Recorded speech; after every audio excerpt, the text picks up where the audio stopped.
Jeremiah 7 is so important right now that it honestly can't be understated. It is so common to see idolatry in our faces and to engage in it ourselves without even recognizing it.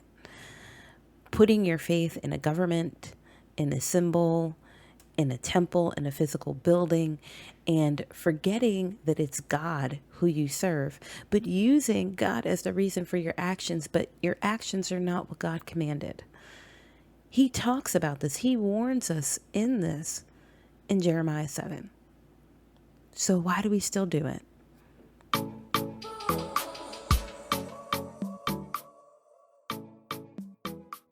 Hello, everyone. Welcome to A Jew Like Me. My name is Jessica Israel, and this is a podcast for all of us who love Torah, but have felt like we are not fully represented in mainstream Jewish life or the pop culture idea of who a Jew is or what a Jew looks like. We are the children of Abraham, and this podcast is to create our place at the table, let our voices be heard, and celebrate the multiculturalism of Judaism. Let's get into our episode.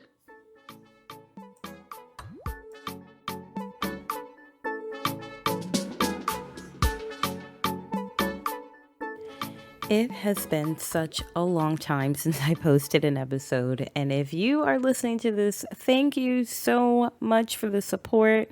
I am back. Things have just been crazy over the past 3 years for the whole world, right?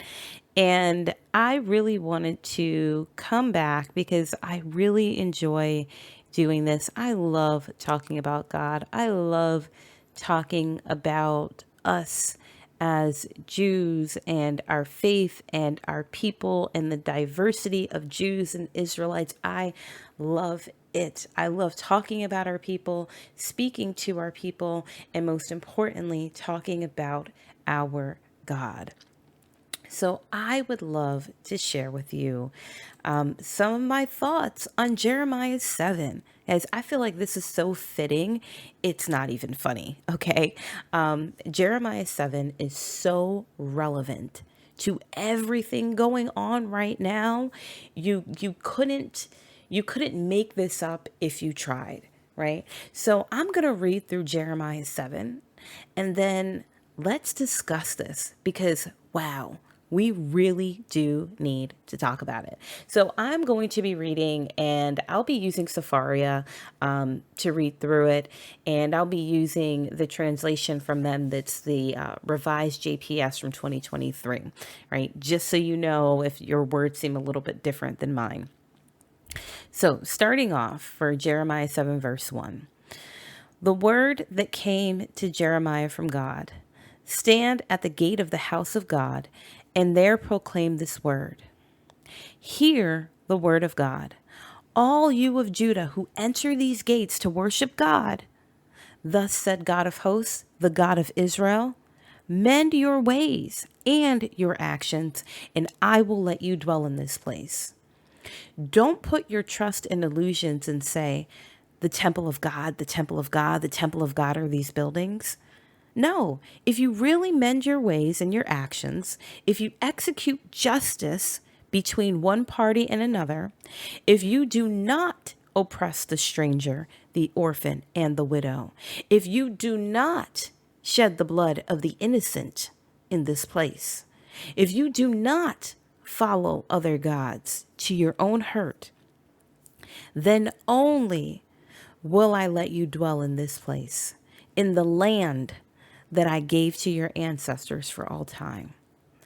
See, you are relying on illusions that are of no avail. Will you steal and murder and commit adultery and swear falsely and sacrifice to Baal and follow other gods whom you have not experienced and then come and stand before me in this house that bears my name and say, we are safe to do all these abhorrent things? Do you consider this house, which bears my name, to be a den of thieves? As for me, I have been watching, declares God. Just go to my place at Shiloh, where I had established my name formerly, and see what I did to it because of the wickedness of my people Israel. And now, because you do all these things, declares God, and though I spoke to you persistently, you would not listen. And though I called to you, you would not respond. Therefore, I will do to the house that bears my name, on which you rely, and to the place that I gave you and your ancestors, just what I did to Shiloh. And I will cast you out of my presence as I cast out your kinsfolk, the whole brood of Ephraim.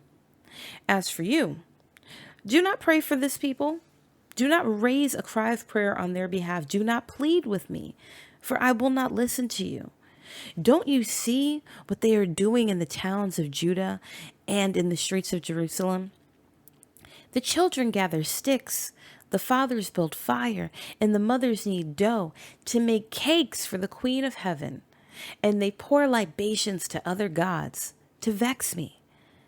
Is it me they are vexing? Says God. It is rather themselves, to their own disgrace. Assuredly, thus said my sovereign God, my wrath and my fury will be poured out upon this place, on human beings and on animals, on the trees of the field and the fruit of the soil. It shall burn with none to quench it. Thus said God of hosts, the God of Israel, add your burnt offerings to your other sacrifices and eat the meat. For when I freed your ancestors from the land of Egypt, I did not speak with them or command them concerning burnt offerings or sacrifice. But this is what I commanded them. Do my bidding, that I may be your God and you may be my people. Walk only in the way that I enjoin upon you, that it may go well with you. Yet they did not listen or give ear. They followed their own counsels, the willfulness of their evil hearts. They have gone backward, not forward. From the day your ancestors left the land of Egypt until today, and though I kept sending all my servants, the prophets, to them daily, persistently, they would not listen to me or give ear. They stiffened their necks. They acted worse than their ancestors. And you shall say all these things to them, but they will not listen to you. You shall call to them, but they will not respond to you. Then say to them, this is the nation that would not obey the eternal, their God. They would not accept rebuke. Faithfulness has perished, vanished from their mouths. Shear your locks and cast them away. Take up a lament on the heights, for God has spurned and cast off the brood that provoked such wrath. For the people of Judah have done what displeases me, declares God. They have set up their abominations in the house that is called by my name, and they have defiled it. And they have built the shrines of Topheth in the valley of Ben Hinnom, and to burn their sons and daughters in fire, which I never commanded, which never came to my mind. Assuredly, a time is coming, declares God, when this people shall no longer speak of Topheth or the valley of Ben Hinnom, but of the valley of slaughter. And they shall bury in Topheth until no room is left. The carcasses of this people shall be food for the birds of the sky and the beasts of the earth, with none to frighten them off. And I will silence in the towns of Judah and the streets of Jerusalem the sound of mirth and gladness, the voice of bridegroom and bride, for the whole land shall fall to ruin. Guys, that's powerful. I mean, there's so much to break down there. It is so powerful. Not listening to God, right? Putting our trust in other institutions, right? Putting our trust, for example, like he's saying, the temple is important because of me. It's not important just because it's important. So you don't worship the temple, right? You don't worship governments or political parties or organizations or pastors or rabbis. And people always think worship has to mean directly praying to them. But you don't put them as number one. You put God as number one. You don't let them lead you. You let God lead you. Because if you let God lead you, you will be able to see whether or not their words, their actions are in alignment with him, right? He has to be the foundation. He has to be the top, right? The foundation meaning the bottom, what you start with. He also has to be the top, right? You got to think about, is God okay? Not just is God okay with this? Has God commanded us to do this? Have I asked God about this at all? Have I talked to God? Am I listening to God? Because folks will try to tell you or convince you that what you're doing is for God, right? This is a way of worshiping him, right? And this is what he wants. But is it really? Is it really? He says, do my bidding, that I may be your God and you may be my people. Walk only in the way that I enjoin upon you, that it may go well with you. I think that's very specific and very clear. And also, we've always talked about who is a Jew, right? We had an episode about that. Who is a Jew in the beginning? He tells you right here too. Do my bidding that I may be your God and you may be my people, right? To be his people, you got to put in the work. And put in the work meaning you have to truly worship God. You have to do what he is asking of you. Don't you want him to recognize you? You can't say, this is who I am, but then you do everything that's antithetical to it. You do everything that's the opposite of it, right? If you say, hey, I want to be known as a kind, loving, considerate person, but then you're stealing from somebody or you're cursing somebody out, right? Is somebody really going to describe you as that? Does that really fit the description? It's the same thing of what he's saying here, right? And he's making it clear that the offerings, the sacrifice, all those things, that's not the crux of it. It's doing what he commanded. That's the purpose, right? We get so caught up in the actions that we forget the reason behind it, right? You get so caught up in the job, right? That you've got this job. Well, I'm doing this for my family and I'm being a good steward, or I'm, giving a tithe or giving a donation, but why are you doing it? Have you started to worship the institution?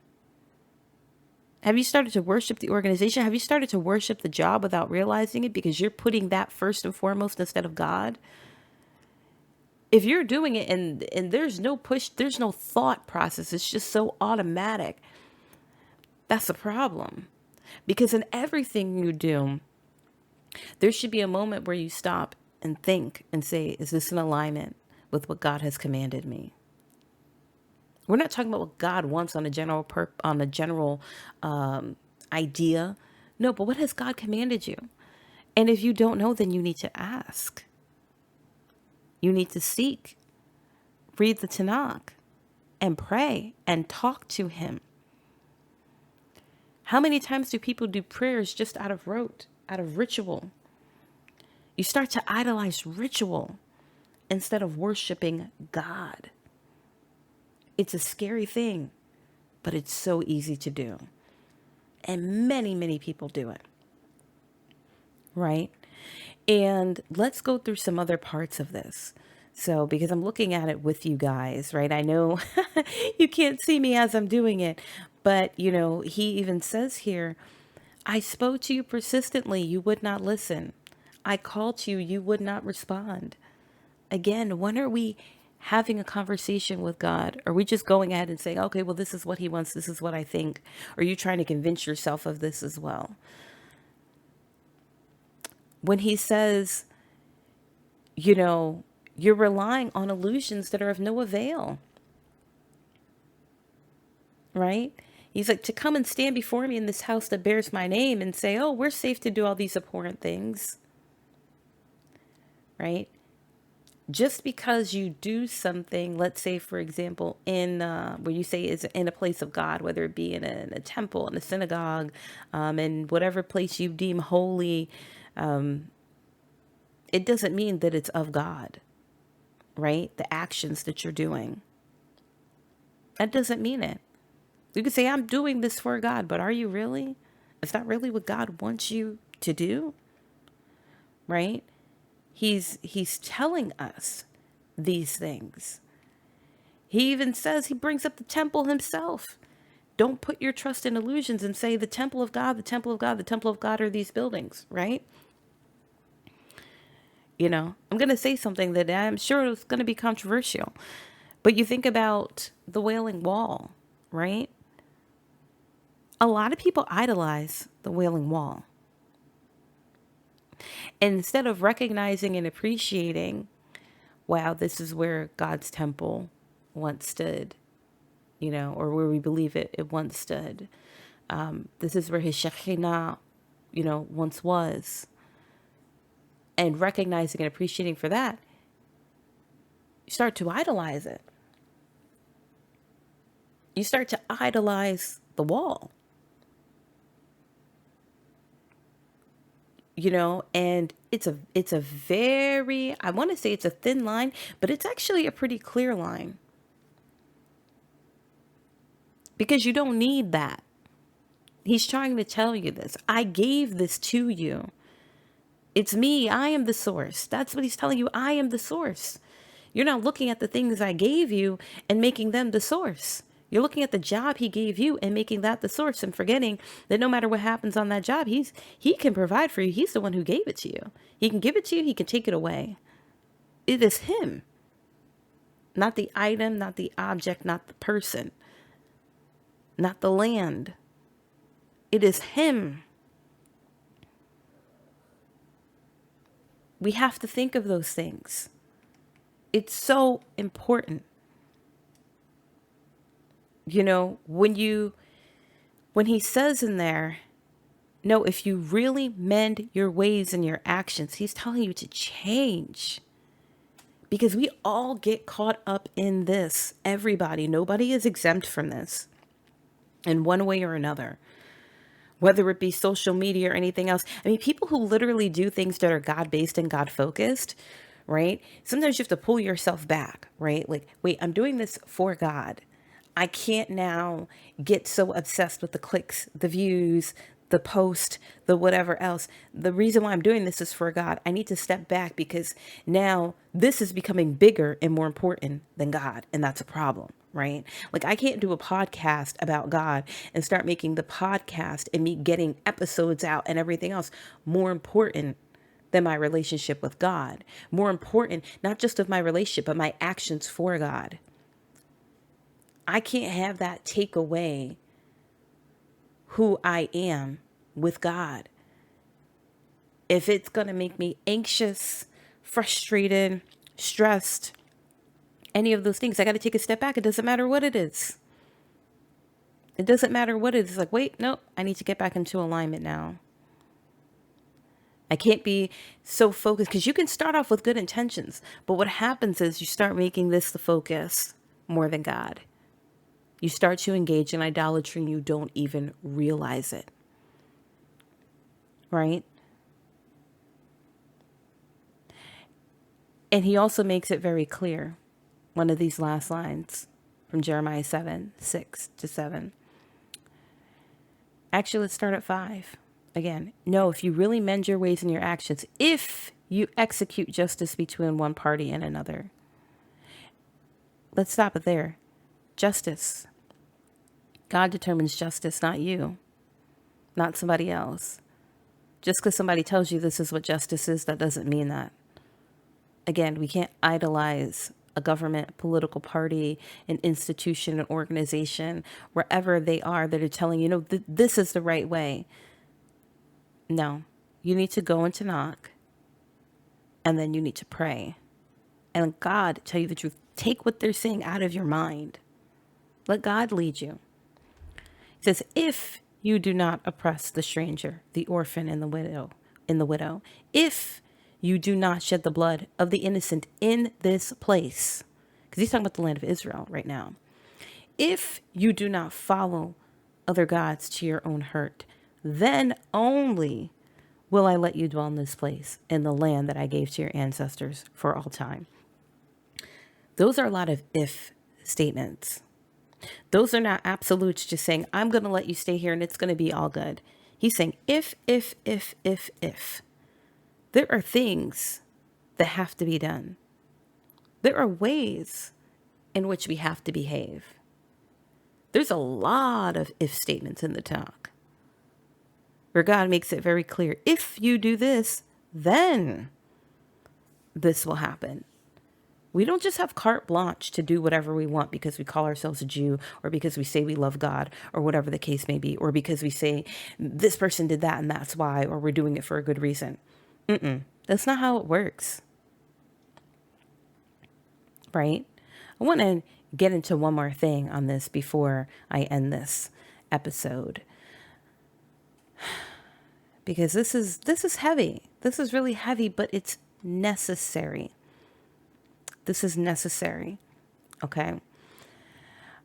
The point that I want to really hit home is just the fact that when he also says, they followed their own counsel, the willfulness of their evil hearts. It is very easy to convince yourself that something is what God wants, or that it is the right thing to do, or the just thing to do, or it's okay because. It's very easy to convince yourself of that. Right? It's very easy to say, well, I am going to ignore Shabbat because I have to keep this job and work and blah, blah, blah. Understand what you're doing. I'm not saying that there's never a situation where you're saying, God, please help me find another job because, I'm working this to keep a roof over my family's head and I need your help. Keep praying about it, right? That's different than just being like, well, it's fine because. There is no fine because. Talk to him. Talk to God. Right? He's literally saying they would not listen to me or give ear. Right? I kept talking to them. I kept sending my servants and prophets to them.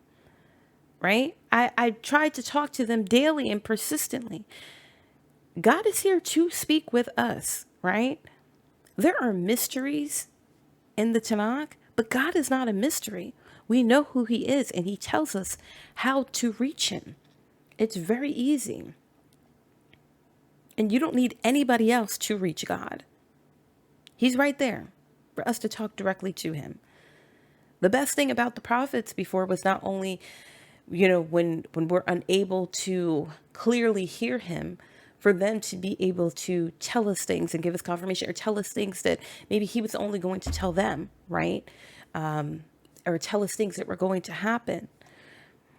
But he makes it very clear that he will talk to you. Okay?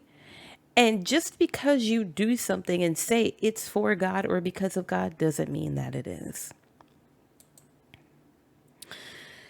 All right, guys. This episode ran a little bit longer than what I planned, but this was a big one.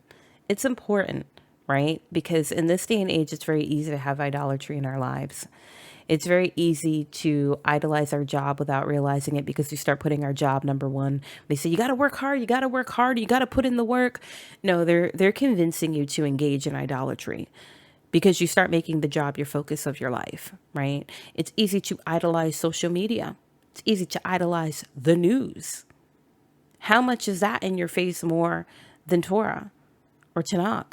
How much is that more in your face, or how much do you talk about that more than you talk about God, or the way you worship God, or thinking about how you can engage in this relationship with God? Everything you do, it's supposed to be about that relationship.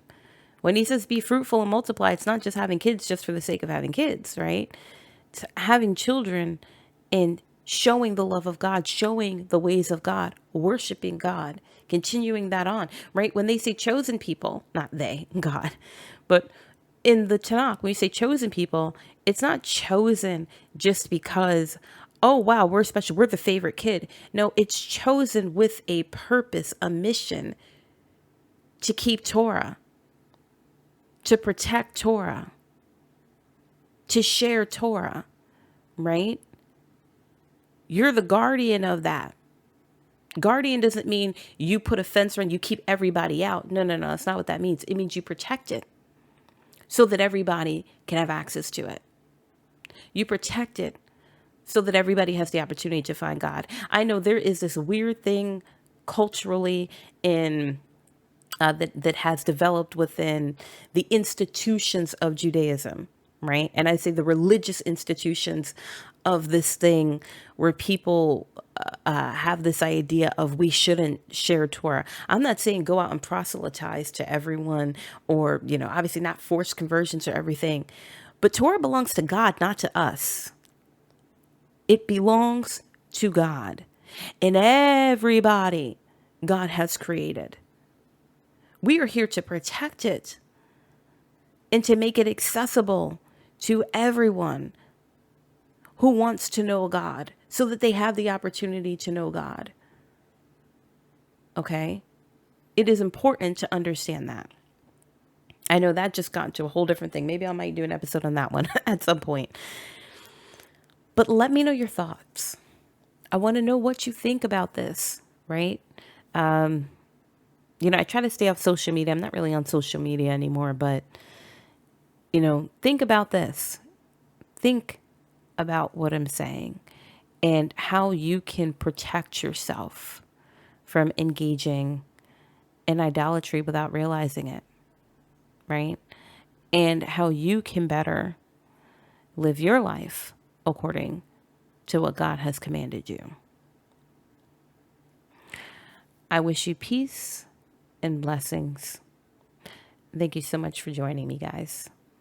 And I'll speak to you on the next one. Thank you so much for listening to our podcast today. I really appreciate the support.